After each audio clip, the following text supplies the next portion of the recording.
well, nobody cares, but I don't care because I keep rolling anyways. Yeah, this is a third Savage Crucible figure we're going to check out. This is Como of the Isles, created by William Robert Post. Yeah, he's not affiliated. Disregard anything that I said about him in the Savage Lemurian video, or the Savage Crucible Savage Lemurian video, because I don't know what the hell I'm talking about at all. And if it wasn't for my buddy Overlord Productions, who knows a lot of stuff, yeah, I wouldn't. Yeah, he's younger than me, but shit, he's got a foothold in the community of these action figures are kind of correlated with. He's got a damn good foothold. But we've also been fans of that kind of stuff for quite some time too. But anyways, yeah, this figure should be pretty interesting. So we got, yeah, Como of the Isles. This should be pretty cool. And here's a look at the back of the package. And yeah, from Harbinger Studios. Shipped all the way from Alabama. Was it Alabama? Alabama stand. But anyways, yeah, Birmingham, Alabama. But anyways, www.savagecrucible.com. So go there. They're going to have an in-store sale tomorrow, so go hit it up or whatever. Anyways, Savage Crucible. We'll check out the back of the package real quick. Let's see. Now I'll tell you the secret of the world, child. This one, anyway, it's an engine.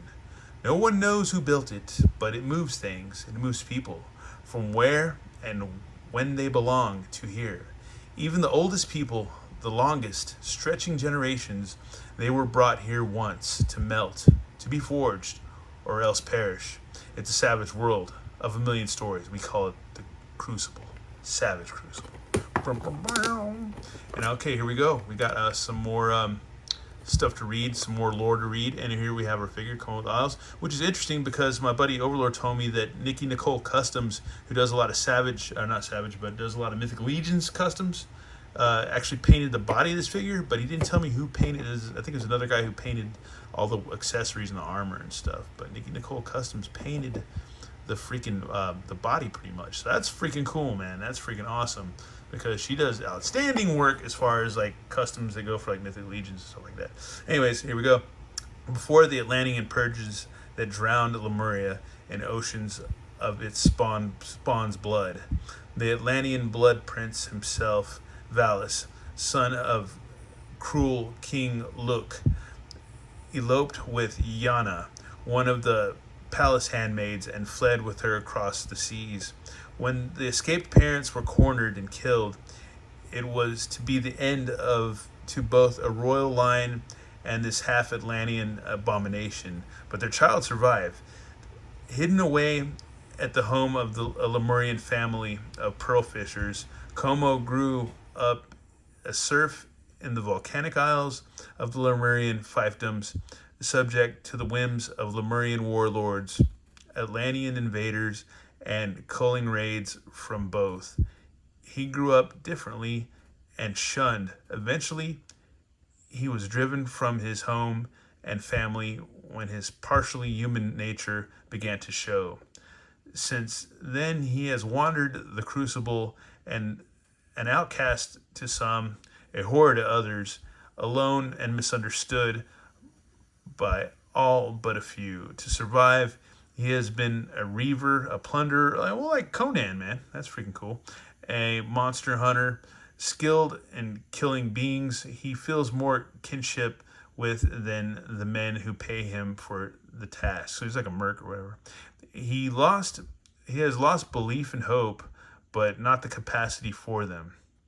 Though he believes otherwise, perhaps all it will take for these to be rekindled is the spark of a chance meeting somewhere in these savage lands. So there you go. He's like a half human, half Atlantean, like fish guy or whatever, or something, man. Or yeah, that's freaking neat, man. So he's like, he reminds me of Abe Sapien. But anyways, I'm gonna shut up and get this. Once again, you get the nifty disclaimer. Thank you for your purchase. Please note the joints can become stiff during the shipping process due to drastic temperature changes. Please warm all the joints before posing your figure for the first time. This is best achieved by a hairdryer or warm water. Look behind the map. Anyways, yeah, this box sat in my trunk for a day, and I live in Austin, Texas, so we all know it's like hot as Tatooine here. So yeah, I don't think we'll have to worry about that. Here's everything our Como of the Isles comes with. We get our little map that's inserted in the back of the packaging of Lemuria. So there you go for all the you know, the lands or continents or whatever, continent or whatever, and just the map of the lore. So there you go. Anyways, we get our cool little Mylar bag. We got a card in there, and I think it's going to be the same. Yeah, I guess everyone has the same card. So there you go. It shows you can play it like a dice game. So yeah, we got Primal Blades, and he does have a Primal Blade. So there you go. There you freaking go. That's awesome. That's awesome. Yeah, and it's basically like a role-playing, like stats and stuff. So there you go. That's freaking rad, man. That is freaking rad. And you use a 1d8 dice to roll to discover their personal primal power. And yeah, I'll pause it right here. You can actually, let me focus on there, and yeah, you can pause it and read that or whatever you'd like. So there you go. And yeah, and you basically play like a role-playing game with this. So that's these figures. That's freaking awesome. That's cool. That is really, really cool. And I figure with more figures coming down the line, maybe they'll have more different weapons and stats and things that you can roll for and stuff like that. But yeah, here's a sword, that Primal Blade. Let's get to focus that real quick. There we go. All right. Oof. There we go. All right, cool. That's awesome. This is freaking rad. It's got some kind of crazy Atlantean runes or something in there, man. Some kind of Atlantean language in there, probably. That is awesome sculpt, man. That is freaking cool. And the paints, this is badass. And then you got a little pouch that could probably go on the side of his belt somewhere. Nice paints on that too. Looks like just kind of like a little crustaceous type thing, crustacean. And got the same hands. Basically, I think these all have the same bodies, but they're different heads and different feet, and yeah, and different armor and different accessories. Here he comes with this cool axe. It's got this totally volcanic vibe with like the handle and stuff like that. These other parts, this little spine thing. Got a very like molten lava-esque type thing going. Same with his armor, if you look closely. And like once again, he reminds me of Abe Sapien, totally. Like a fish guy, so that's freaking rad. His armor's cool. Once again, you got pauldrons that are pegged into his biceps. These are pegged into his back somehow. But yeah, there you go. Oh, and they're articulated too. That's freaking cool, man. You can see right there. This armor, shoulder armor's articulated. That's freaking rad. Peg into his back. That's freaking awesome. Yeah, he's freaking nice, man. Look at the face sculpt. No, he doesn't open his mouth or anything like that, but the sculpt and the paints are amazing. Look at the eyes, the eyeballs, all that. That is freaking cool. Skirt. I believe you could probably peg in the pouch like in one of these spots right here, I think, somehow.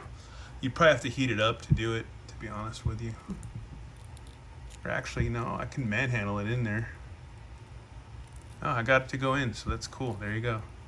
Well, actually, yeah, you probably just want to heat it up and jab it in there and stuff, but you know, you get the idea. Anyways, we'll probably do that later. But yeah, that's freaking cool, man. There's leg armor or shin guards. I love that like molten volcanic look. It's freaking crazy, man. Like molten lava. That's freaking nuts. Either that or he's been eating a bunch of Cheetos. I don't know. They're sitting in Cheeto dust. Freaking amazing sculpt, the scales and everything. But yeah, he can nod his head. Oh, he's even got like little ear holes or gills or something. Since he's like half human, I guess he's got kind of ear holes. So there you go. Yeah, he can nod. You got an upper torso twist. You got a waist twist.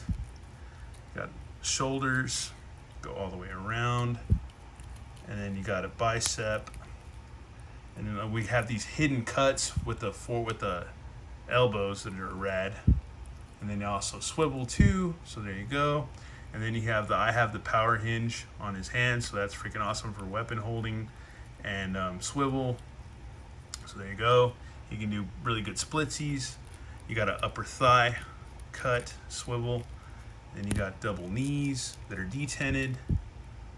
So you get really good range out of that. And there are also swivels right there under the thigh and at the bottom of the knee. But yeah, you got, I don't know, it might be a little hindered because he's got that shin guard thing on or whatever. But yeah, you can actually, it does move a little bit. But yeah, you don't really need to do that, but it can do it. So yeah. And they got a ball joint ankle, plus rocker pivot on the foot. If I can get that to straighten up a bit, and a toe joint. And yeah, man, just a lot going on. Just a lot going on with these figures, dude. Really freaking amazing. You can do good ab crunch. You can also bend back pretty far, even though there's a little gap. Yeah, man, side to side. So yeah, that's freaking amazing. Even in the hips, man, that's freaking awesome. Anyways, let me get this guy accessorized and posed up real quick. And here's our Como of the Isles, all posed up. This figure's awesome, dude. I love all these figures so far. Even from just the Savage Lemurian up to the Royal Guard to this, they're all just really nice figures. They're really freaking nice. They're just really awesome. Really freaking awesome figures. And go ahead and look on my channel for more of these videos, because I got 2 more besides this, and there's going to be another one. There's going to be a 4th one besides this video. But yeah, these are rad. These are awesome, awesome, awesome, awesome figures. Just amazing, man. Amazing. I love how the light reflects off the sword and stuff like that too, in different colors that are reflecting back from the figure to your eye, man. That's your eyeballs. That's freaking rad. Freaking cool, man. He's a half fish, half human, misunderstood dude that's like basically frowned upon, but he's like a badass apparently, dude. So that's freaking awesome. Very cool figure. And all right, before we close this out, we'll do size comparisons and be done, folks. And for size comparisons, we have right here Masters Universe Revolution He-Man from Masterverse, Turtles of Grayskull, Warren exclusive Merman, freaking mutated Merman, awesome figure, awesome figure. Anyways, and then we have Dragon Ball Evolved from Bandai, 4-inch, 5-inch range, whatever, roughly. Piccolo, and then our little 3 3/4, whatever we want to call it, inch Baroness from Transformers G.I. Joe collab from Hasbro. Anyways, once again, thanks for watching. Have a good one. All right, later.